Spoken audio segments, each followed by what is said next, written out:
hardon nili thithini chuning rejipu bangala pohno nitum karbia khaitam panalam si chipudam letum hoglo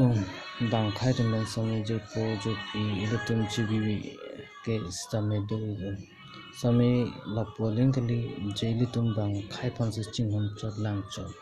apen ke phiri chok thera chot naing lapli mina akhai phang sami chilang chot lang chi apen ke anpen sami bo ining cherap sroining ahok penang an karbi arada tum bang ke lan kachini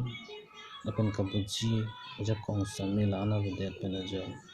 lan khai ke chinghon apen khai jan ka cherap lop som bang ke komsom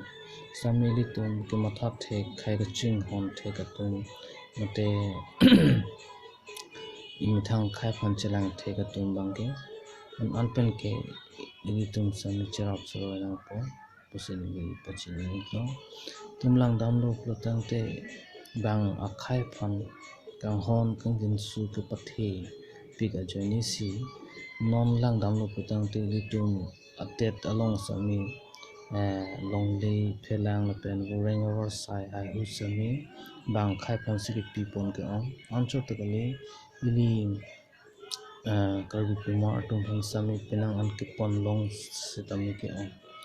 asi litum jongsi bang khai phan jongsi kang hon pathe omunap le pulutang te lapison po longley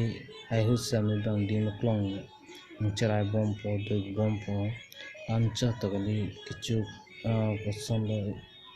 e anvan sami bang thidun de pen ge warang ang hoi punon ajara son oversight pusami jongsi bang khayang si klem lap jongsi chubuchi lap lo pen ge keplang phi sami bang khase ong na lo litum khai ong i pen ge litum akhai atum bang ke kisung na pen ke pa phi na idu ke boy ahena thosi litum bang de kok asin anpen ili khai khan paching thur nang ji pen ke det pan sami paching thur nang ji pulutang te ili methang akhai tum phan aprang si ke chelang nang boreng over side non pen ka jara over side sami litum arleng tum sami klem pen kang dat lahai kang da chutulu pen sami litum bidi parting thek pen anpen ga chingthur ri panbor ina po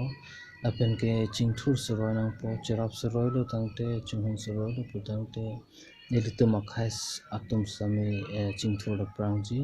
apen ka prang thu pen kam chijorji pusile chini lan besi nili than pachini po apen ke nang litum sami haibang ga chini pon po to the sejong sinili ka kaning chelam ni chu dalo beten te nili fan sami dia tata anwese chini pra chini chu lan si nili lang ton ko